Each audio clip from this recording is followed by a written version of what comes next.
예, 오늘 하나님의 말씀 에베소서 2장 12절, 13절, 17절, 18절입니다. 12절, 13절, 17절, 18절. 그 가운데 부분은 다음 주에 보겠습니다. 예, 제가 읽어드리도록 하겠습니다. 그때에 너희는 그리스도 밖에 있었고 이스라엘 나라 밖의 사람이라. 약속의 언약들에 대하여는 외인이요 세상에서 소망이 없고 하나님도 없는 자이더니 이제는 전에 멀리 있던 너희가 그리스도 예수 안에서 그리스도의 피로 가까워졌느니라. 또 오셔서 먼데 있는 너희에게 평안을 전하시고 가까운 데 있는 자들에게 평안을 전하셨으니 이는 그로 말미암아 우리 둘이 한 성령 안에서 아버지께 나아감을 얻게 하려 하심이라. 아멘.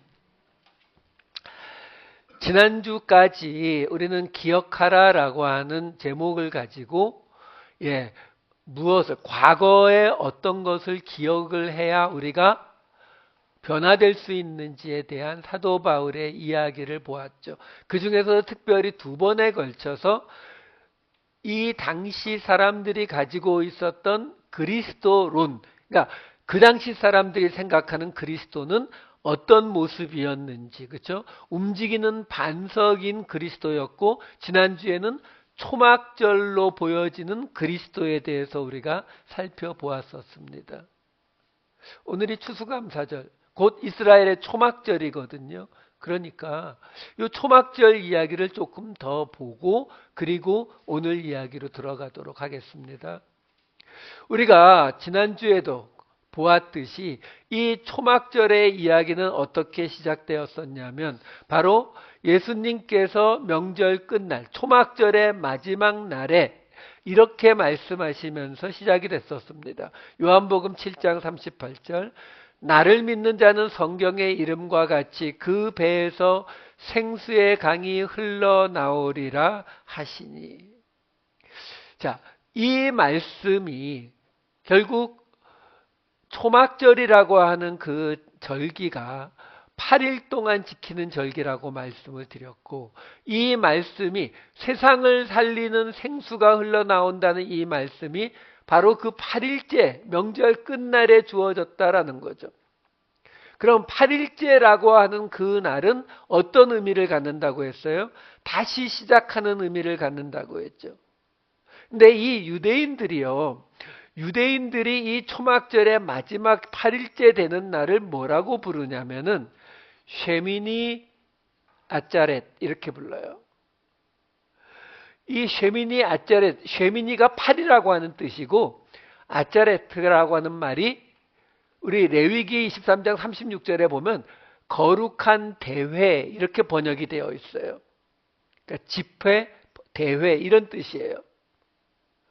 자, 근데 그래서 이 말을 그대로 해석하면은 여덟 번째 성회. 그러니까 초막절이 8일 동안 되는데 첫째 날 그리고 8일째 되는 날 성회로 모이라고 나오거든요. 그러니까 이 8일째 되는 날 드리는 성회를 이 쉐미니 아제렛이라고 부른다는 거예요. 그런데 여기 나오는 이 아제렛이라고 하는 이 단어가 거룩한 성회 또는 엄숙한 모임 이렇게 번역이 되는 단어인데 이 단어가 어디서 온 단어냐면은 아차르라고 하는 단어에서 왔거든요. 동사. 근데 이 아차르라고 하는 단어가 본래 어떤 뜻이냐면은 머무르다, 붙잡다, 보류하다 이런 뜻이에요.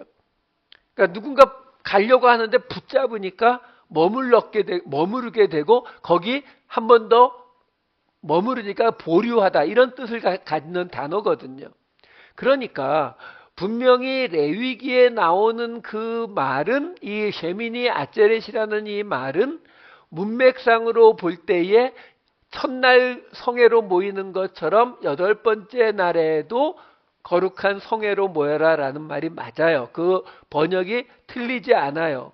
그런데 유대인들은 마치 제가 여러분들에게 이 설교 말씀을 전하면서 단어를 가지고 원어를 가지고 이렇게 해석이 가능하다, 이런 뜻이 된다라고 말씀을 드리는 것처럼 이 성경을 주석한 미드라시에서 유대인들이 이 대목을 어떻게 해석하냐면 이 아체렛이라고 하는 단어는 본래 보류하다, 붙잡다 이런 뜻이니까 이 말은 뭐냐면 일주일 동안 제사 다 드리고 초막절 절기 다 지켰는데 8일째에 가서 하나님이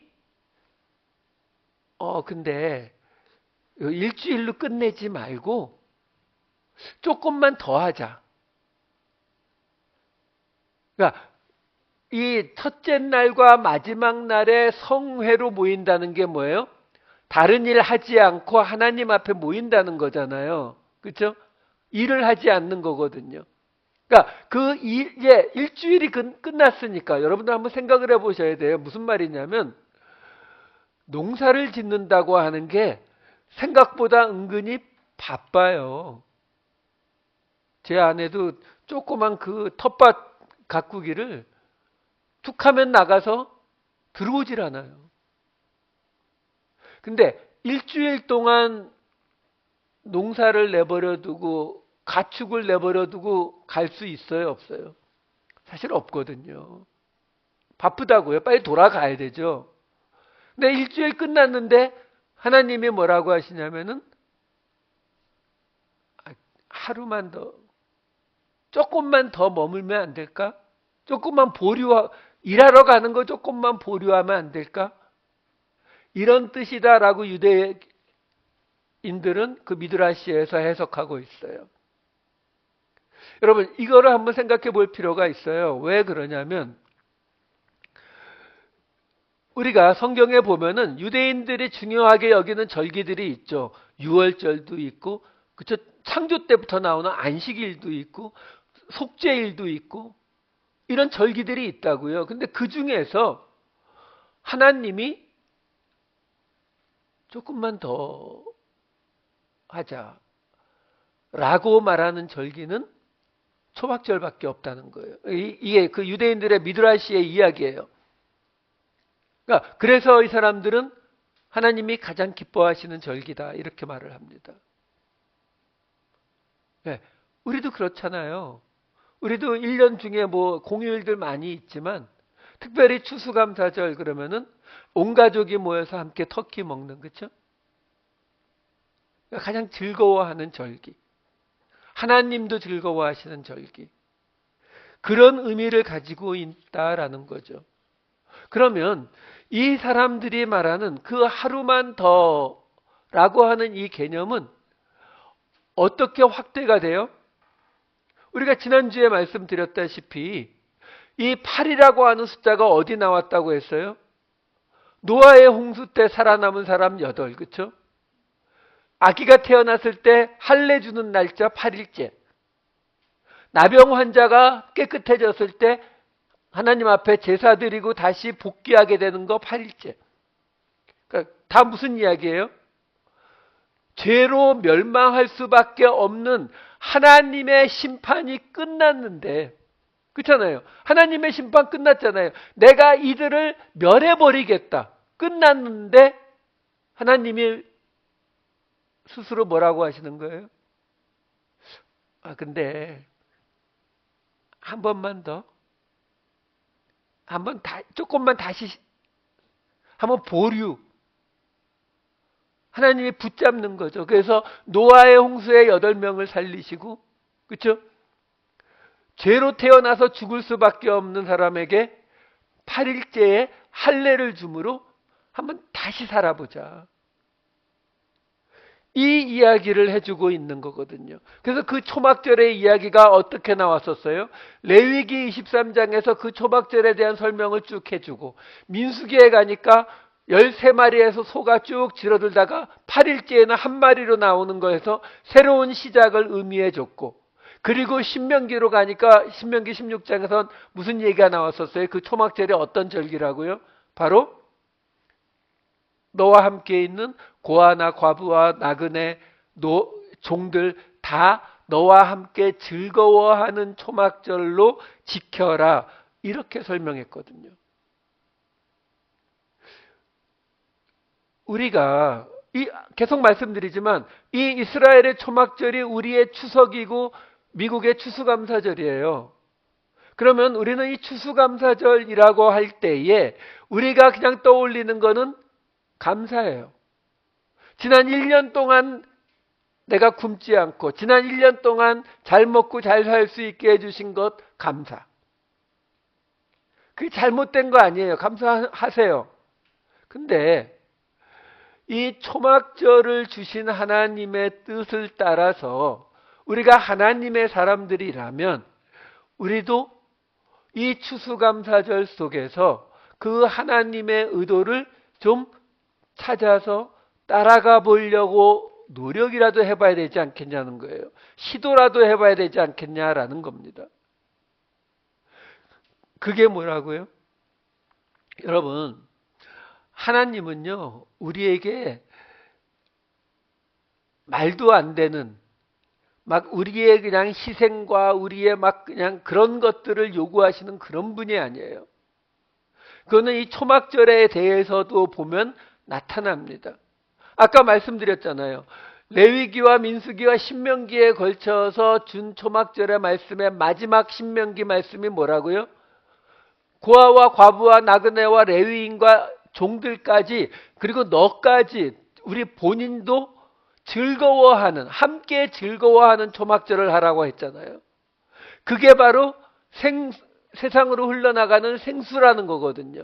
자, 근데 그렇게 함께 즐거워하는 초막절을 지키는 것에 대해서 레위기 그 23장에 보면은 이런 대목이 나와요. 레위기 23장 37, 38절.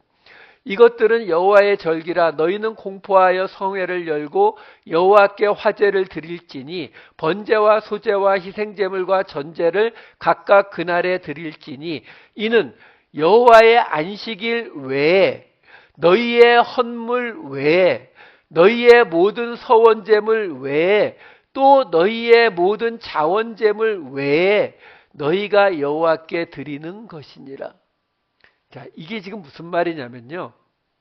추수감사절에는 본래 드리던 헌금 말고 엑스트라로 더 드려라. 비슷한데 약간 달라요. 무슨 말이냐면 여러분 우리 옛말에 우리 추석을 다른 말로 뭐라고 하는지 아시죠? 한가위. 그래서 우리 그 옛말에 보면은 뭐라고 어떤 말이 있냐면 더도 말고 덜도 말고 한가위만 같아라 이런 말이 있어요. 왜요? 1년 중에 가장 풍요로울 때니까요. 지금은 우리가 매달 월급을 받잖아요. 어떤 분들은 2주에 한 번씩 받기도 하고 그죠? 그러다 보니까 이 개념이 그냥 사라져 버렸는데 여러분 인류가 굶어 죽지 않게 된 게 얼마 되지 않아요. 아직도 저기 아프리카나 몇 군데에는 아직도 굶어 죽는 사람이 남아 있어요. 하지만 대다수는 대부분 굶어 죽는 데에선 벗어났지요. 하지만 이게 얼마 안 돼요. 몇십 년밖에 안 됩니다. 그 이전에 우리가 알고 있는 수천 년의 역사 동안에 인간은 대부분이 굶주리면서 살았어요. 하루에 한 끼라도 꼬박꼬박 먹으면 다행이다라고 여길 정도로 그렇게 살아왔거든요.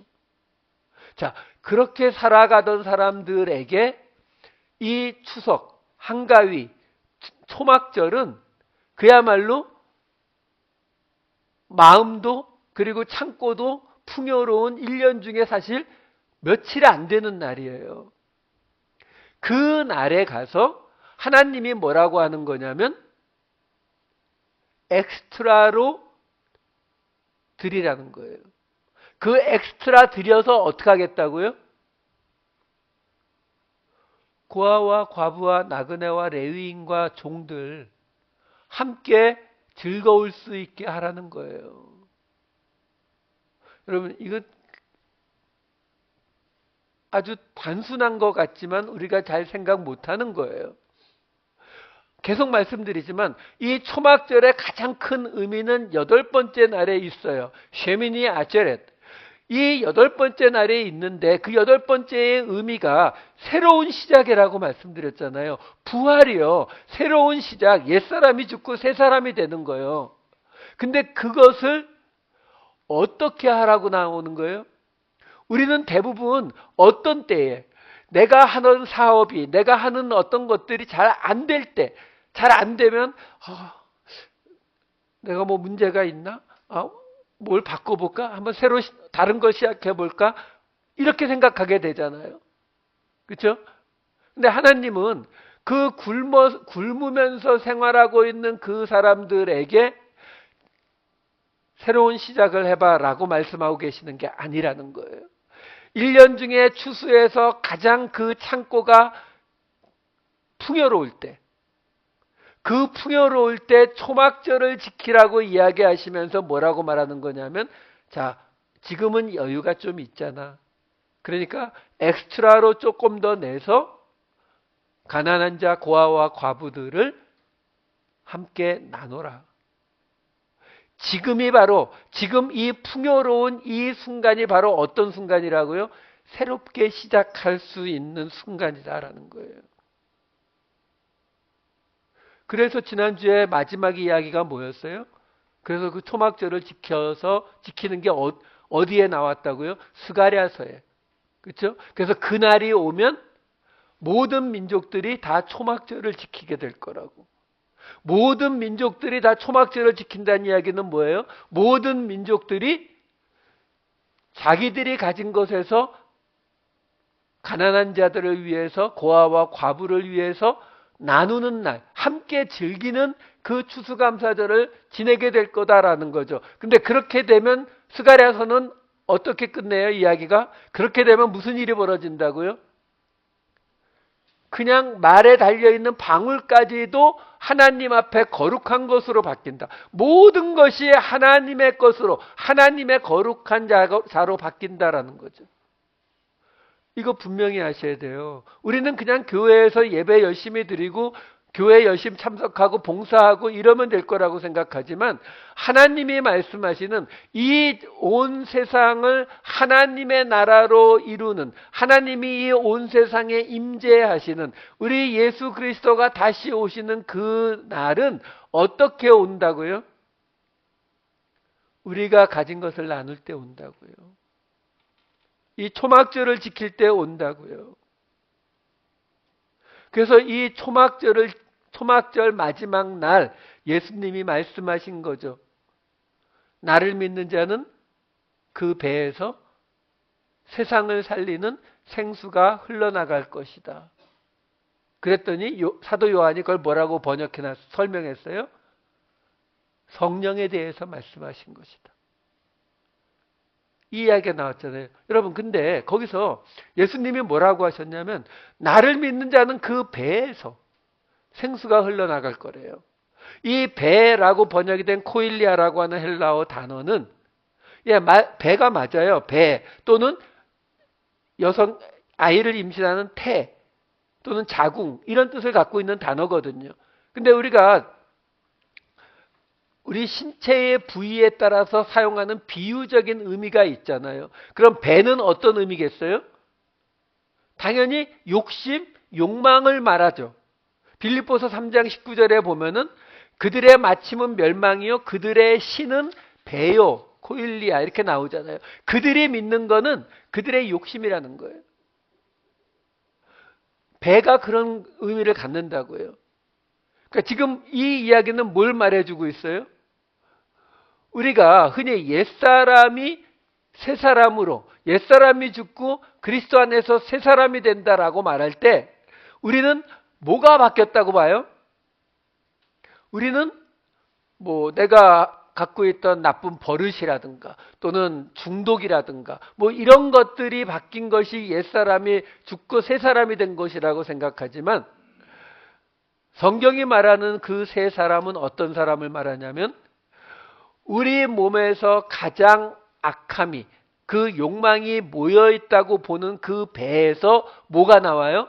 도리어 세상을 살리는 생수가 흘러나간다 라고 표현을 하고 있다라는 거예요. 그래서 그러니까 한마디로 말하면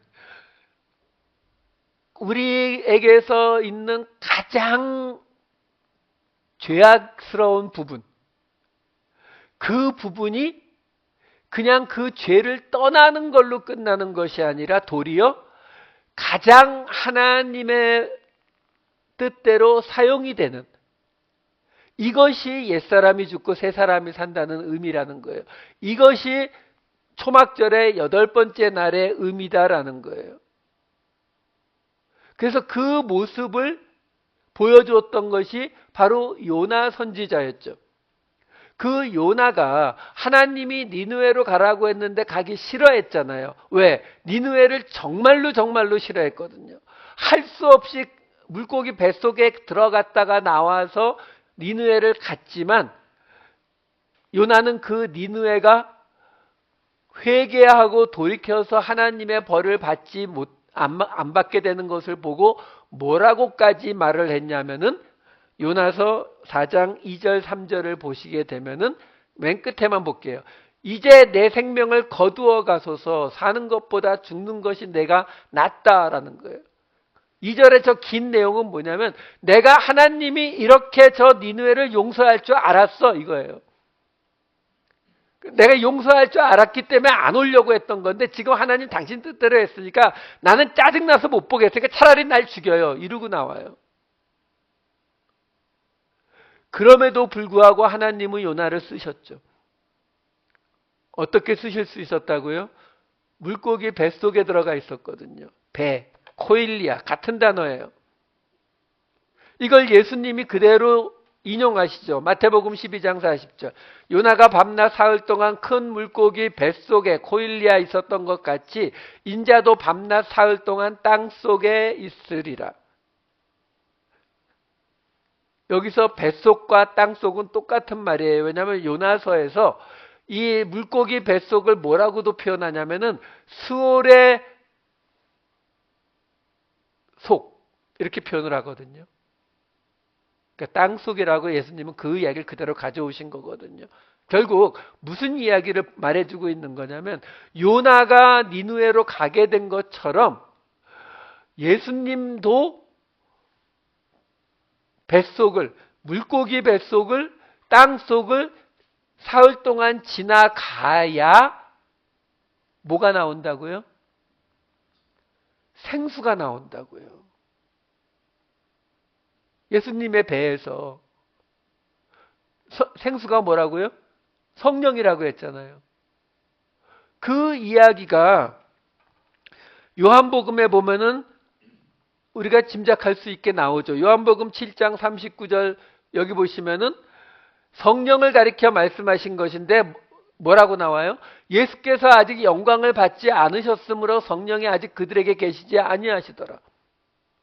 여기서 영광을 받았다는 게 뭐예요? 십자가에 돌아가시고 하늘에 올림 받으시는 게 영광이었잖아요. 예수님의 영광.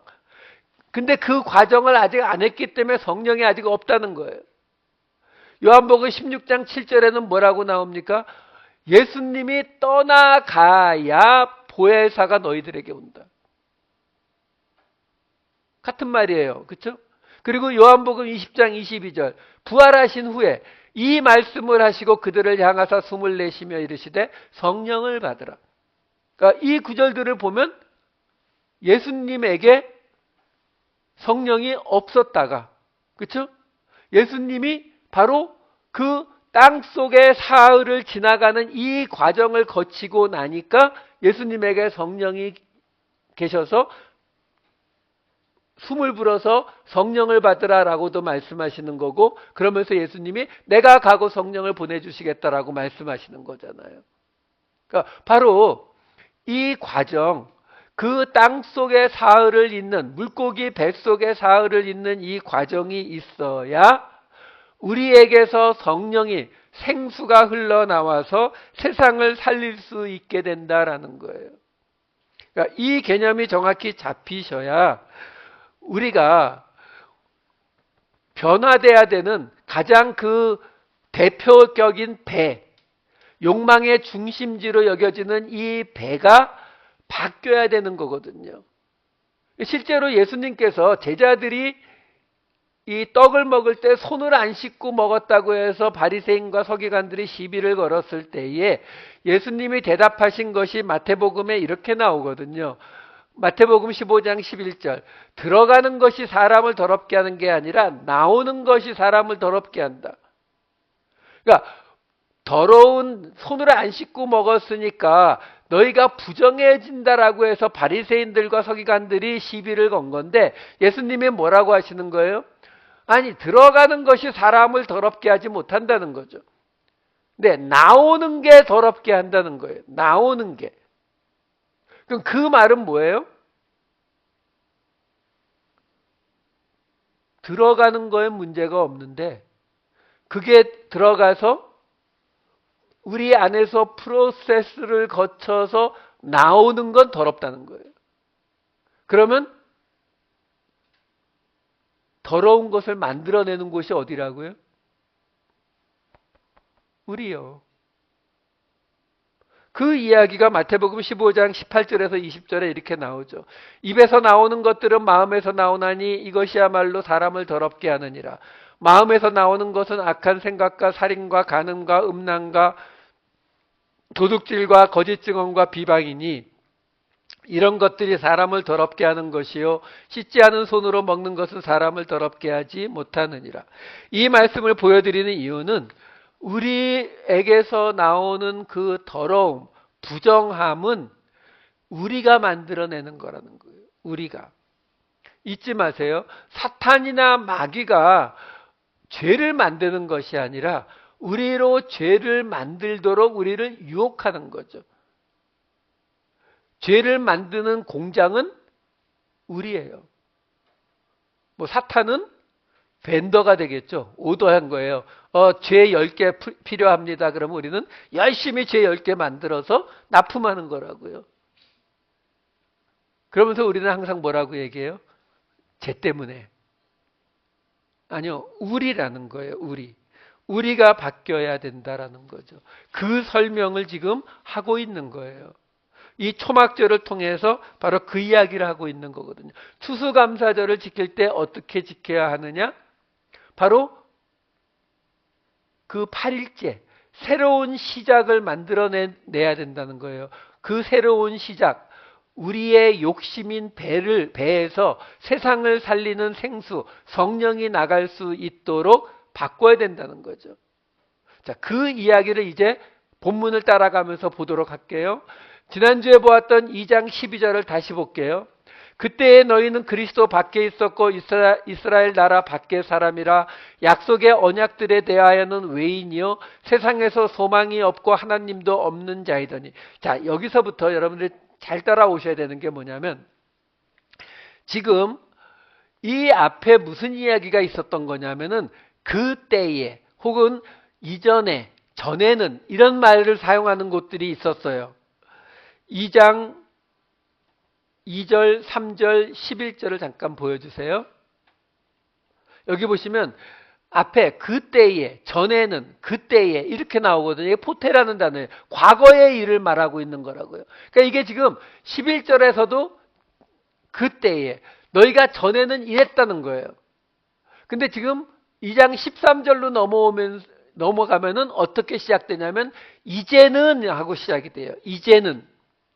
그러니까 여기서 얘기가 바뀌는 거예요. 이 앞에 지금 우리가 몇 주 동안 보았던 이야기는 과거의 모습이에요. 너희가 전에는 어땠다고요? 그리스도 밖에 있었고 이스라엘 나라 밖에 있었고 언약에 대해서는 외국인이었다. 그랬는데 이제는 하면서 이 13절부터 18절까지 이제는이 이어지는 거예요. 이제 너희가 그리스도를 믿음으로 이런 일이 벌어졌다. 그리고 이제 19절에 가면서 그러므로 하면서 마지막 결론이 나오는 이야기거든요. 자, 그러면 이 부분을 제가 다시 설명을 드리면 앞에 있는 2장 12절을 잠깐만 좀 보여주세요. 이 이야기에서 우리가 그리스도 밖에 이스라엘 나라 밖에 약속의 언약의 외인, 이거는 이미 제가 설명을 드렸거든요. 근데 그 뒤에 뭐가 나오냐면 세상에서 소망이 없고 하나님도 없는 자이더니, 소망이라는 것은, 성경이 말하는 소망은 하나님의 임재에 관한 이야기예요. 하나님의 임재를 기대하지도 못, 하나님이 함께하는 것에 대한 소망이 아예 없는 거예요. 근데 하나님이 함께 하신다는 것만 없는 게 아니라 하나님 자체도 없어요. 아데오스. 아예 하나님 자체도 없다고요. 이게 무슨 말이냐면 같은 말을 지금 사도 바울이 2번 하고 있는 거예요. 지금 너희가 그때에는, 너희가 과거에는 하나님의 임재에 대한, 하나님이 함께 하신다는 게 뭔지도 모르고, 아니 아예 하나님도 몰랐다, 이 말이거든요. 근데 그걸 사도 바울이 3가지로 설명한 거예요. 그 소망도 없고 하나님도 없는 자라는 말을 3가지로, 그리스도 바깥, 이스라엘 나라 바깥, 언약의 외국인, 이걸로 설명한 거거든요. 그래서 이 3가지에 대한 이야기를 다음 주에 볼 14, 15, 16절에 나오는 거예요. 자, 그럼 그 3가지는 다음 주에 보기로 하고, 어쨌든 지금 여기서 사도 바울이 하나님도 없고 하나님에 대한 소망도 없는 것에 대해서 그리스도 밖, 이스라엘 밖, 언약 밖, 외국인이니까 바깥이잖아요. 이렇게 지금 설명을 한 거거든요. 그래서 바로 이제 이어지는 13절로 다시 가서 보면, 13절 잠깐 보여주세요. 이제는 전에 멀리 있던 너희가 그리스도 예수 안에서 그리스도의 피로 가까워졌느니라. 자, 여기 지금 가장 중요한 말이 뭐냐면 그리스도 예수 안에서예요. 무슨 말이냐면 바로 앞에 무슨 말이 있었다고요? 너희는 옛날에 어땠다고요? 그리스도 바깥, 이스라엘 나라 바깥, 언약 바깥에 있었는데 그 바깥에 있던 너희가 그리스도 예수 안으로 들어왔다는 걸 말하고자 하는 거예요. 자, 그런데 여기에서 먼저 그 뒤에 나오는 그리스도의 피로라는 부분을 볼게요. 지금 이 13절이 18절까지 나오는 이야기의 첫 번째 부분이거든요. 여기서 사도 바울이 설명하는 거예요. 지금 너희가 전에는 멀리 있었는데, 뚝 떨어져 있었나 보죠. 멀리 있었는데 이제는 예수 안에서 가까워졌는데 뭘 통해서? 그리스도의 피로. 이게 사도 바울이 2번째로 강조하는 거예요. 첫 번째 강조는 예수 안에서고 2번째로 강조하는데 왜 이걸 강조해요? 지난번에도 말씀드렸다시피 그리스도, 히브리어로 메시아가 기름 부음을 받은 자의 뜻이에요. 구원자란 뜻이 아니에요. 기름 부음을 받은 자. 그럼 기름 부음을 받은 자는 누구예요? 왕, 제사장, 선지자. 그러니까 이 사람들이 기다리던 그리스도는 모세와 같은 선지자, 그 선지자라고 말씀드렸잖아요. 그 선지자, 기름 부음을 받은 자를 기다렸지만 그 사람이 오지 않고 나라가 망해버렸기 때문에 그 이후에는 이 메시아, 그리스도의 구원자의 이미지가 덧붙여졌다고 했잖아요. 근데 그럼에도 불구하고 이들이 가지고 있는 메시아, 그리스도의 의미는 뭘 벗어나지 못해요? 바로 왕, 제사장, 선지자의 이 개념을 벗어나지 못하죠. 왕이든 선지자든 제사장이든 와서 우리를 구원해 줄 자, 이거예요. 그러니까 당연히 예수님을 받아들일 수가 없었던 거죠. 그럼 우리도 똑같아요. 우리는 지금 왕이나 제사장이나 선지자를 기다리는 것이 아니라 우리가 갖고 있는 그리스도는 구원자라는 거잖아요. 그렇죠? 아니에요? 맞잖아요. 자, 그런데 정말 그래요? 우리는 구원자가 왕이나 제사장이나 선지자이기를 바라지는 않지만 트럼프 대통령이나 빌 게이츠나 일론 머스크 정도가 되면 좀 더 좋을 거라고 생각 안 하시나요? 우리가 지금 하나님께 기도하는 아마 대부분의 기도 제목은 그 사람들이 내 구원자로 오면 해결이 되지 않나요? 죽고 난 다음에야 뭐 그건 넘기고요. 여러분, 우리가 그냥 지금 우리의 입장에서 왜 성경을 읽어보면 이 당시 유대인들은 이렇게 예수님을 알아보지 못했을까? 이렇게 많은 증거들이 있는데 아니요. 그들이 가지고 있는 가장 큰 증거였던 구약 성경의 말씀을 근거로 할 때에 예수님은 기름 부음을 받은 자가 아니거든요. 그렇기 때문에 구원자 그리스도로 받아들일 수 없었다라는 거죠. 그래서 사도 바울이 여기서 지금 뭘 주장하고 있는 거냐면, 근데 너희가 가까워졌는데 뭘로요? 그리스도의 피로. 이거는 전혀 이해하기가 쉽지 않은 거예요. 근데 여러분, 뭐 다음 주에도 나오겠지만 이 이야기들을 사도 바울이 왜 하고 있어요? 에베소 교회 교인들에게? 아니, 12절까지는 그렇게 볼 수 있어요. 과거에 너희가 과거에 이랬었다. 좀 깨달아라. 그쵸? 근데 지금 13절부터는 이제는이에요. 이제는. 지금은 이라는 거거든요. 그러면 이 이야기를 사도 바울이 왜 해요? 너희도 이거죠. 너희도 이거 해라라는 거예요. 그러니까 지금 그리스도의 피로 가까워졌다. 근데 우리는 그리스도를 따르기로 하는 사람들이잖아요. 그러면 그리스도의 피로 가까워졌다는 말을 그대로 바꾸면 어떻게 돼요? 우리의 피로 다른 사람들이 가까워지게 해야 되는 거죠. 그래서 여기에 나오는 이 그리스도의 피로라고 하는 게 지금 사도 바울이 두 번째로 강조하는 내용인 거예요. 우리 십자가 져야 되는 거 아시죠? 혹시 뭐 교회 가서 이렇게 설교 열심히 듣고 예배 열심히 참석하면 그 십자가 쪽에 나가는 거는 면제해 준다 뭐 이런 거 생각하시는 거 아니잖아요. 그렇죠? 열심히 하시면 먼저 가시는 거예요. 십자가로. 혹시 딴 생각하실까 봐 말씀으로 보여드릴게요. 마태복음 10장 38절, 갈라디아서 2장 20절. 또 자기 십자가를 지고 나를 따르지 않는 자도 내게 합당하지 아니하니라. 갈라디아서 내가 그리스도와 함께 십자가에 못 박혔나니. 이 이야기들은 이제 우리에게 주시는 말씀이에요. 우리에게 십자가 지라는 거예요. 너희의 피로 사람들을 가깝게 하라는 거예요.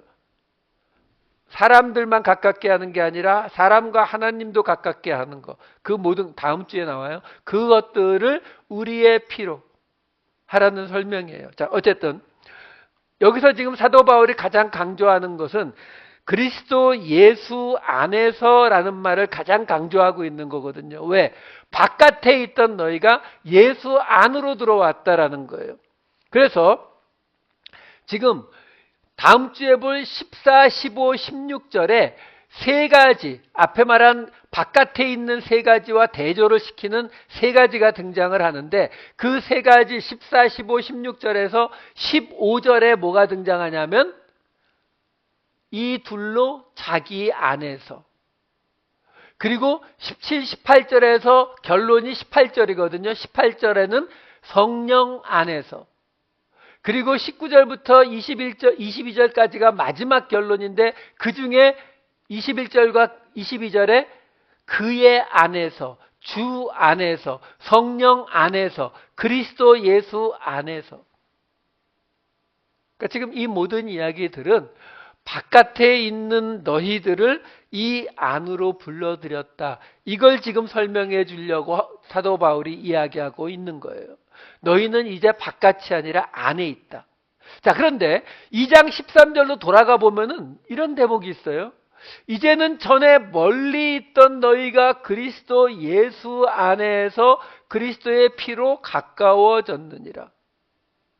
이걸요, 어떻게 바꾸면 가장 이해하기가 쉬우냐면, 이제는 전에 바깥에 있던 너희가 예수 안에서 그리스도의 피로 안으로 들어왔다. 이렇게 말하면 앞에하고 뒤하고 잘 맞거든요.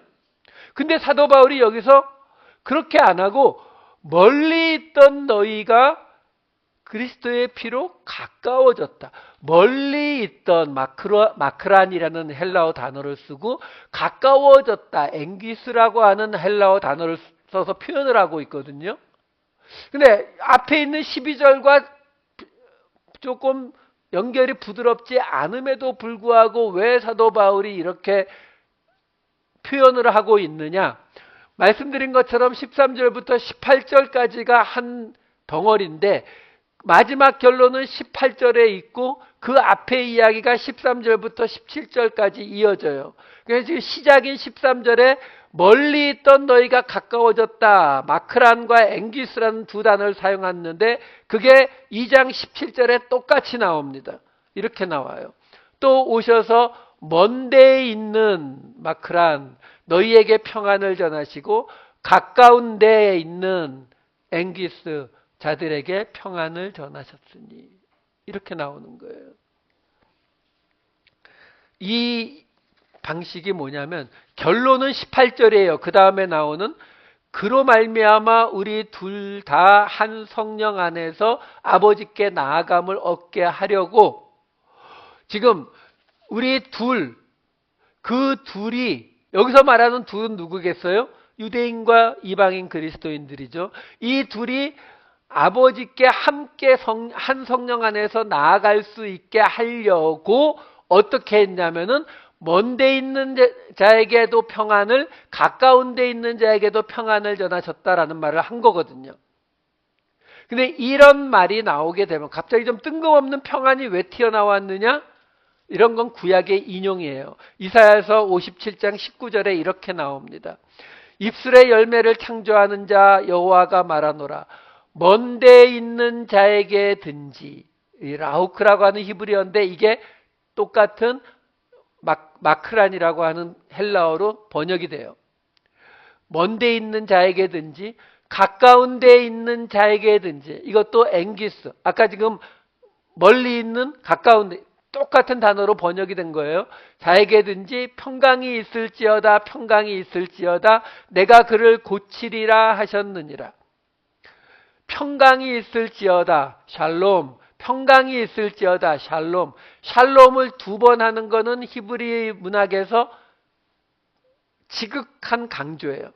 그래서 거룩함 카도시 또 거룩함 카도시 하면 뭐예요? 지극히 거룩한 지성소 이렇게 되는 것처럼 샬롬 하면은 지극히 평화로움 지극한 평안 뭐 이렇게 해석이 돼요. 그래서 이 대목이 70인역에 가게 되면은 에이레네 에피에이레네에서 평강 위에 평강 이렇게 번역을 했어요. 제대로 번역했죠.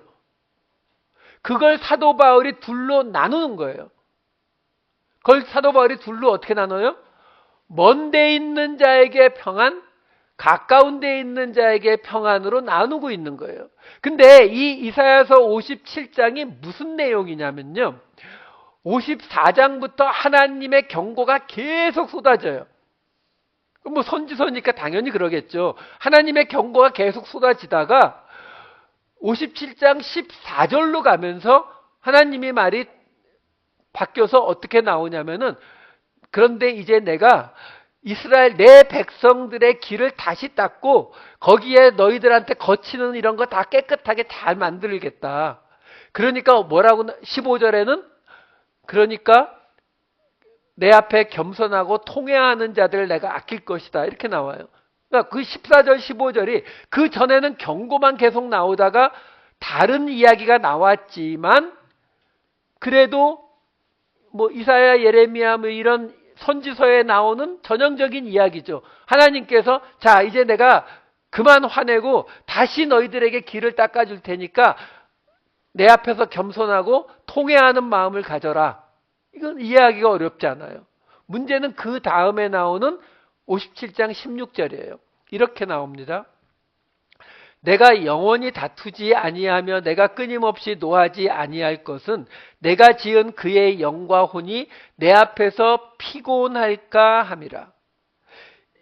여기 지금 피곤할까 함이라 이렇게 나오는데, 이 피곤하다라고 하는 이 단어가, 아타프라고 하는 단어가 쇠약해지다, 연약해지다, 까무러치다, 기절하다 이런 뜻이에요. 그러니까 하나님이 지금 뭐라고 말씀하시는 거냐면, 내가 이스라엘 백성들하고 계속 다투고 화를 내지 않겠다는 거예요. 왜? 내가 걔네들을 만들었기 때문에 걔네들의 그 영과 혼이 기절할까 봐 이렇게 되어 있는데, 이게 사실 기절보다는 더 강한 의미이기 때문에 70인역 번역에서는 어떻게 번역을 했냐면 이렇게 번역했어요. 나는 영원히 벌하지도 노하지도 않겠다. 이는 영이 내게서 나올 것이며 모든 호흡을 내가 만들었기 때문이다. 그러니까 무슨 말씀이시냐면은, 이 70인역은 의역이거든요. 이 사람들이 이걸 보고는, 이거는 하나님께서 우리를 만드셨기 때문에 하나님께서 계속 벌하고 계속 화를 내시게 되면은 얘네들이 결국 죽어버릴 거니까. 왜냐면 여기 지금 이 호흡이라고 하는 이 번역된 단어가 다 푸뉴마예요. 그러니까 영으로 번역된 것도 푸뉴마, 호흡으로 번역된 것도 푸뉴마거든요. 푸뉴마는 호흡, 영, 생명 이런 뜻이 있거든요. 그러니까 내가 걔네들을 만들었기 때문에 내가 이렇게 계속 화를 내고 벌을 하게 되면 얘네들 죽어. 그러니까 나 더 이상 그렇게 안 하겠다는 거예요. 근데 이스라엘 백성은, 하나님은 지금 노선을 바꾸겠다는 건데 이스라엘 백성은요. 17절에 이렇게 나와요.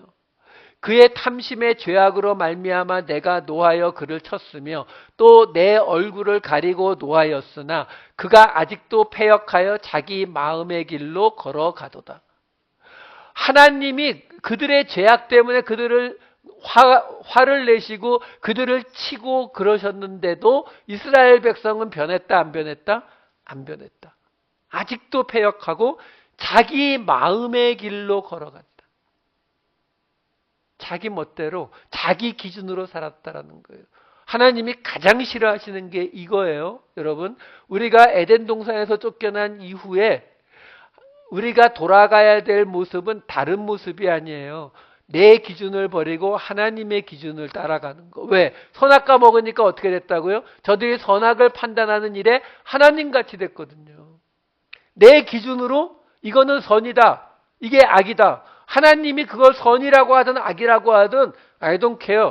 내가 볼 때 이거는 악이요? 아니요, 내가 보기에는 선. 이게 지금 우리 모습이라고요. 그러니까 그 자기 마음의 길을 떠나야 되는데 전혀 안 떠나더라는 거예요. 자, 이 부분이 70인역 번역에 좀 다르게 나오는데 그걸 보기 전에 그 다음에 나오는 18, 19절을 먼저 보여드릴게요. 57장 18, 19절에 이렇게 나와요. 내가 그의 길을 보았은즉 그를 고쳐줄 것이라. 그를 인도하며 그와 그를 슬퍼하는 자들에게 위로를 다시 얻게 하리라. 입술의 열매를 창조하는 자 여호와가 말하노라. 먼 데 있는 자에게든지 가까운 데 있는 자에게든지 평강이, 지극한 평강이 있을지어다. 내가 그를 고치리라 하였느니라. 그 유명한 라파라는 단어예요. 자, 뭐가 문제가 되냐면 지금 17절에 뭐라고 했다고요? 하나님이 노하시고 쳤는데 변했다, 안 변했다? 안 변했다. 계속 패역했고 계속 자기 마음의 길로 갔다. 그러면 그 다음에 나오는 18, 19절에는 뭔가 있어야 되잖아요. 안 바뀌었다는데. 근데 금방 보셨지만 18, 19절에 뭐가 나왔어요? 인도하시고 고쳐줄 거고 인도하시고 슬퍼하는 자에게 위로해 주실 것이고 그들에게 지극한 평강이 임하게 하겠다고. 뭐예요? 이거 지금 이사야서예요. 이사야서. 선지서라고요. 근데 지금 회개하고 돌이켜 돌아와 이거 말해야 되는데 안 바뀌었는데 근데 그냥 하나님만 바뀌네요. 그러니까 이거 번역하는 사람들이 이거 어떻게 해야 되지? 고민에 빠집니다. 그래서 이 17절을 70인역 번역으로 보시면 이렇게 나와요. 죄 때문에 잠시 동안 나는 그를 슬프게 했고 그를 쳤으며 내 얼굴을 돌이켰다. 그러자 그가 슬퍼했고 자기 길들에서 침울하게 걸어갔다. 이게 지금 70인역 번역자들이 할 수 있는 최대한의 호의예요. 이스라엘 백성이 전혀 바뀌지 않았는데 하나님은 그냥 다 용서하시고 인도하시고 고쳐주시고 뭐 위로하시고 지극한 평강을 누리게 하시겠다? 그건 좀 아니지. 뭔가 변화가 조금이라도 있어야 되지 않을까? 해서 없는 이야기가 들어가죠. 어떤 이야기? 그가 슬퍼했고 자기 그 마음에 자기 길을 그냥 간 건 맞는데 침울하게 갔대. 여러분 그런 이야기 많이 하죠. 교회에 와서 앉아있는 우리와 하나님을 믿지 않는 세상 사람들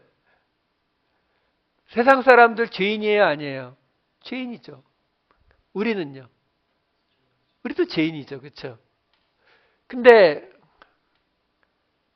우리는 일주일에 하루씩을 이렇게 희생하면서 교회 나와서 예배드리고 헌금도 하고 봉사도 하고 이렇게 살아가는데 세상에서 살아가는 사람들하고 저도 죄인 나도 죄인 조금 그러니까 보통 목사님들이 가장 많이 사용하는 말이 뭐예요? 저긴 죄인, 우리는 회개한 죄인. 네, 회개한 죄인이 맞는데 그 말을 사용하는 의도는 뭐예요? 그래도 쟤보다는 이만큼이지만 우리는 하나님에게 더 가까운 존재. 지금 이 57장 17절 70인역 번역이 그거예요. 그들이 그대로 패역하고 자기 마음의 길로 걸어가는 거 맞는데 그들의 마음에 슬픔과 침울한 마음이 그게 있었기 때문에 그래서 하나님이 18절 19절에서 그렇게 지극한 평강을 누리게 하신 것이지 그냥 간 건 아니야. 이 말을 하고 싶었던 거죠. 여러분 생각해 보시자고요. 이 모습이 우리 모습과 그리 다르지 않거든요. 우리가 지금 사도 바울이 이 이야기를 왜 인용했는지는 다음 주에 더 정확히 나오겠지만 여기서 일단 말씀을 드려보면은 지금 이 이야기는 유대인들 속에서 벌어진 이야기예요. 어떤 문제가 생겼냐면은 바벨론으로 끌려갔던 사람들, 우리가 에스라와 느헤미야로 알고 있는 그 사람들과 이 유다 땅에 그냥 남아있던 사람들 사이가 안 좋았어요.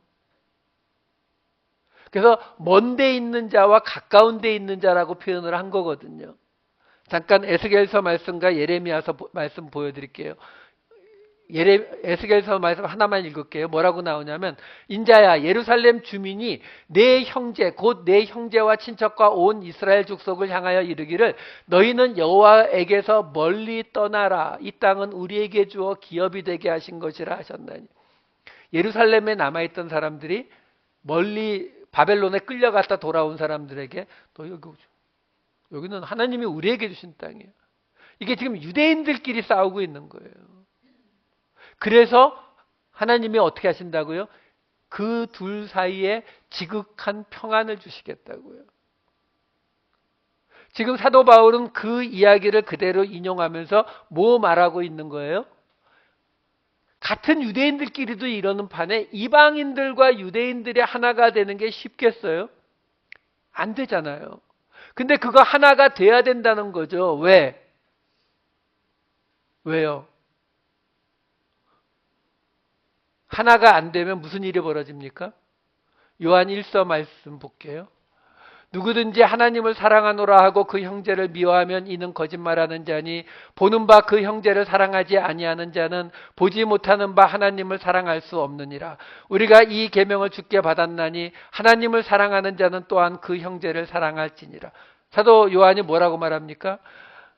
형제를 사랑하지 않으면 하나님 사랑 못해. 하나님 사랑하지 않으면 형제 사랑 못해. 동시에밖에 안 된다는 거예요. 어느 한쪽만 안 된다는 거예요. 그 말이 뭐예요? 지금 사도 바울이 이야기하는 거예요. 이 이사야서를 인용하면서 너희가 같은 유대인, 먼데 있는 유대인도 받아들이지 못하면, 이방인을 받아들이지 못하면 뭐가 안 된다고요? 하나님을 사랑한다는 거 거짓말이라는 거예요. 자, 말씀을 마칠게요. 오늘 추수감사절 이야기 했잖아요. 추수감사절은 우리에게서, 우리의 가장 죄악된 곳에서 세상을 살리는 생수가 흘러나오는, 성령이 흘러나오는 그 절기잖아요. 그렇다면 그 절기를 가지고 어디서 인용을 해왔다고요? 먼 데 있는 자, 가까운 데 있는 자가 다 하나가 될 수 있는 곳. 그걸 이제 시작할 수 있는 때가 이 추수감사절이다라고, 초막절이다라고 이야기하고 있다라는 거죠. 그렇다면 우리의 이 손을 넓게 벌리세요. 내 옆에 있는 사람, 내가 좋아하는 사람, 내가 즐거워하는 사람과만 함께 즐거워하는 것이 아니라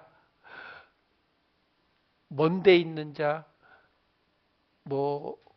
나는 트럼프를 지지하는데 바이든 지지하는 사람, 나는 이재명을 지지하는데 윤석열 지지하는 사람, 그렇게 정치적인 또는 종교적인, 문화적인 이런 다름이 있다 할지라도 우리는 그들을 사랑할 수 있어요.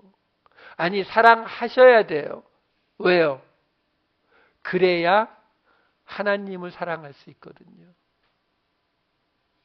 이 추수감사절은 한번 나와 다른 사람들을 사랑하시는 시작이 되는 새로운 추수감사절, 초막절로 지키시는 저와 여러분 되시기를 우리 주님의 이름으로 축원합니다.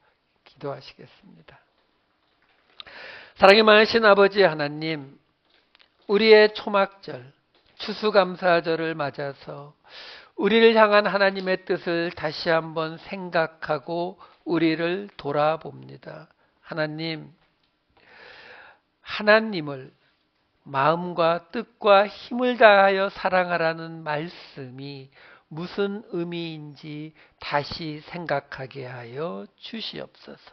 그래서 미움과 증오와 비난과 비판이 가득했던 우리의 배에서 세상을 살리는 생수가 흘러나오게 하여 주시옵소서. 감사드리옵고 이 모든 말씀 우리 주 예수 그리스도의 이름으로 기도하옵나이다. 아멘.